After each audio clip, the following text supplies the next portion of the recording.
আসসালামু আলাইকুম। কেমন আছেন সবাই? আশা করি সবাই ভালো আছেন। আমি জানেন আজকে কোথায় আসছি? আজকে আমি আসছি আমার দাদার ছাদে, এবং সেখানে এই জায়গায় এসে আমি একদমই অবাক হয়ে গেছি। সে ছাদকে এত সুন্দরভাবে কাজে লাগিয়েছে। আমি আপনাদের দেখাই, সে এখন সিজনাল ফল ড্রাগন ফল লাগিয়েছে এবং গাছকে এত সুন্দরভাবে গড়ে তুলেছে। সুবহানাল্লাহ, আমি অবাক হয়ে গেছি। আপনাদেরকেও যদি গাছটা দেখাই, তো এই সে তার গাছ। সে ছাদকে দেখুন একদম বাগান করে ফেলেছে। এটা যে ছাদে আমি দাঁড়িয়ে আছি আমার বিশ্বাসই হচ্ছে না। টবে এত সুন্দর করে চারা লাগিয়েছে এবং সেখান থেকে গাছ এত সুন্দরভাবে সাজিয়েছে। সুবহানাল্লাহ, আল্লাহর কুদরত। এটা আমার স্পষ্ট মনে আছে। আমি কুড়িয়ে এনে এইসব গাছ লাগিয়েছিলাম। আমি কুড়িয়ে এনে তার সাথে মিলেমিশে এই গাছ লাগিয়েছিলাম।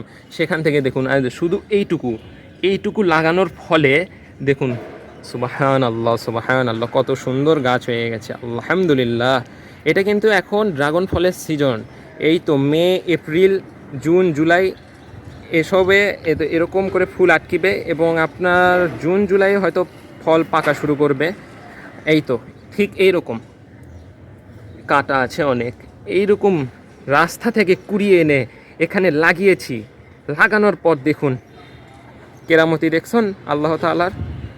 ফেলে দেওয়া চারা থেকে কত সুন্দর গাছ হয়ে গেছে। সুবহানাল্লাহ। এইভাবে রাস্তায় পড়েছিল, এইভাবে রাস্তায় কুড়িয়ে এনে আমি এখানে লাগিয়েছি। দেখুন গাছ কত সুন্দর বেড়ে উঠেছে। সুবহানাল্লাহ। এটা কিন্তু এখন সময়। এখন যদি আপনারা চারা লাগান তাহলে হয়তো এখন এবছর ফল পাবেন না, সামনে বছর হয়তো পাবেন। আর দেখুন, একবার লাগিলে আপনি বুঝবেন। দেখুন এভাবে গাছের যে কোনো কোনায়, যে কোনো জায়গায় এভাবে ফল ধরবে। একটা ডালে হয়তো 2 থেকে 3টা ফল আটকেবে, বাকিগুলো হয়তো মারা যাবে। তবে লাভ আছে। এই ড্রাগন গাছে কোনো সার প্রয়োগ করতে হয় না। সার প্রয়োগ করলে ভালো ফলন বেশি পাবেন, তবে সার না প্রয়োগ করলেও ফলন হবে। দেখুন এটা আপনি এখন যে দৃশ্যটা দেখতে পাচ্ছেন, সার প্রয়োগ না করে এরকম হয়েছে। তাহলে ভাবুন সার প্রয়োগ করলে কি হবে? এর থেকে দ্বিগুণ ফলন হবে, দ্বিগুণ গাছ বেড়ে যাবে। এখানে এখন দেখতে পাচ্ছেন আপনাদের যেটুকু দেখালাম, এখানে মোট 73টা ফল ধরেছে। 73টা ফল। সামনে মাস অর্থাৎ জুন জুলাই হয়তো এগুলো পাকবে, তখন পারা যাবে। সুবহানাল্লাহ সুবহানাল্লাহ। দেখুন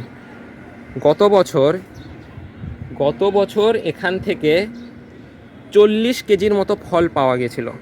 40 কেজি ড্রাগন ফল পাওয়া গেছিলো। সেখান থেকে 35 না 30 কেজির মতো বিক্রি করা হয়েছে এবং বাকিটা পরিবারের মধ্যে ভাগ করে খাওয়া হয়েছে। এই তা দেখুন আমার স্পষ্ট মনে আছে। এই তো এই ডালটা, এই ছোট ডালটা রাস্তায় পড়েছিল, নিচে ছাদে না, রাস্তায় পড়েছিল। সেখান থেকে আসে আমি এখানে লাগিয়েছিলাম। সেখান থেকে দেখুন কোনো পরিচর্যাও করিনি, বৃষ্টি আর রোদ এইটুকু। সেখান থেকে দেখুন সুবহানাল্লাহ সুবহানাল্লাহ, আল্লাহ তাআলার কুদরত সব। সুবহানাল্লাহ।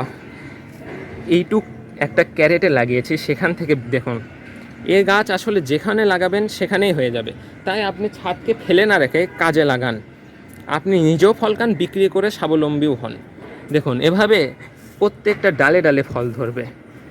এই তো দেখুন সুবহানাল্লাহ সুবহানাল্লাহ। যে ডালে বেশি ফুল আছে সেভাবে হয়তো এভাবে পচে যাবে, এভাবে ফেলে দিতে হয়। সুবহানাল্লাহ সুবহানাল্লাহ। এই তো দেখুন এখানে ফুল আজকে হয়তো ফুটবে। এই তো ফুল আজকে হয়তো এটা ফুটবে, কিন্তু এই ফুলের ফোটার একটা নিয়ম রয়েছে। এই ফুল কিন্তু শুধু রাত্রে ফোটে, দিনের বেলা এটা ফুটবে না। সুবহানাল্লাহ। তাই তো বলি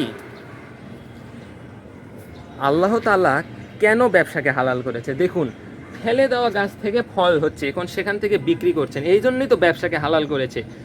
নিজের ছাদকে কাজে লাগিয়ে যে টাকাই উপার্জন করবেন না কেন সেটা লাভ। তাই ছাদকে ফেলে না থেকে কাজে লাগান। এভাবে এই তো এরকম ছোট্ট চারা 15-20 টাকা নেবে হয়তো, বা জঙ্গল থেকে কুড়িয়ে এনে লাগিয়ে দিন না ছাদে, হলে তো সমস্যা নেই। ধন্যবাদ। আজকে এ পর্যন্ত ভিডিও থাক, বেশি লম্বা করব না।